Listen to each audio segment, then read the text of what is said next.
दोस्तों, अमेरिका ने रूस से तेल लेने के लिए जो वेवर दिया था 2 बार, उसकी मियाद खत्म हो गई है। अब ये दोनों देशों की तरफ से इस बात की पुष्टि होना बाकी है कि वेवर दोबारा दिया गया या नहीं दिया गया। अब ये एक बहुत बड़ा संशय का विषय बन गया है। अब अगर वेवर दे दिया है तो बहुत अच्छी बात, अगर नहीं दिया है तो फिर क्या होगा? अमेरिका ने विकल्प के तौर पे संभवतः, जैसा कहा जा रहा है कि इसकी कोई पुष्टि नहीं है, लेकिन एक हल्के में ये कहा जा रहा है कि अमेरिका ने वेवर देने से मना कर दिया गया। लेकिन दूसरी ओर उसने ये कहा है कि वो अमेरिका से जितना चाहे उतना कच्चा तेल और एलएनजी ले सकता है। दूसरी ओर चीन ने ये कहा है कि उसके यहाँ जो भी कंपनियां एक्सपोर्ट करती हैं और उसके चीनी कंपोनेंट्स यूज़ करती हैं, उन सारी कंपनियों को जो है तभी मिलेगा कंपोनेंट्स जब वो चीन में ही उत्पादन करेंगी और यहीं से एक्सपोर्ट करेंगी।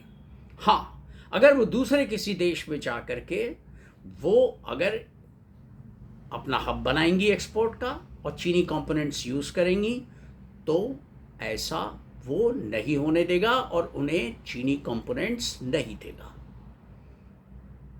अब इन हालात के अंदर मोबाइल फ़ोन, लैपटॉप या दूसरे इलेक्ट्रॉनिक गैजेट्स बनाने वाली जो कंपनियां हैं जो एक्सपोर्ट करती हैं और इंडिया में उनका हब है, उनके लिए एक बहुत बड़ी समस्या खड़ी हो गई है। उसने केवल ये जो प्रतिबंध है, ये केवल वियतनाम के लिए छूट दी है कि हाँ, अगर वो वियतनाम शिफ्ट करते हैं अपना एक्सपोर्ट हब बनाने के लिए तो इसकी उनको इजाज़त होगी और बदस्तूर पहले की तरह उनको इलेक्ट्रॉनिक कंपोनेंट्स जो है वो मिलते रहेंगे। अब इसका बाजार पर, कॉरपोरेट्स पर और अर्थव्यवस्था पर क्या असर होगा? अगर मान लीजिए ये नियम उन कंपनियों पे भी लागू कर दिया चीन ने जो भारत में हैं, एपीआई और दूसरे स्पेशलिटी केमिकल्स, फाइन केमिकल्स और तमाम तरीके के इलेक्ट्रॉनिक गैजेट्स तैयार करती हैं और चीन के कच्चे माल का उपयोग करती हैं, तो क्या होगा?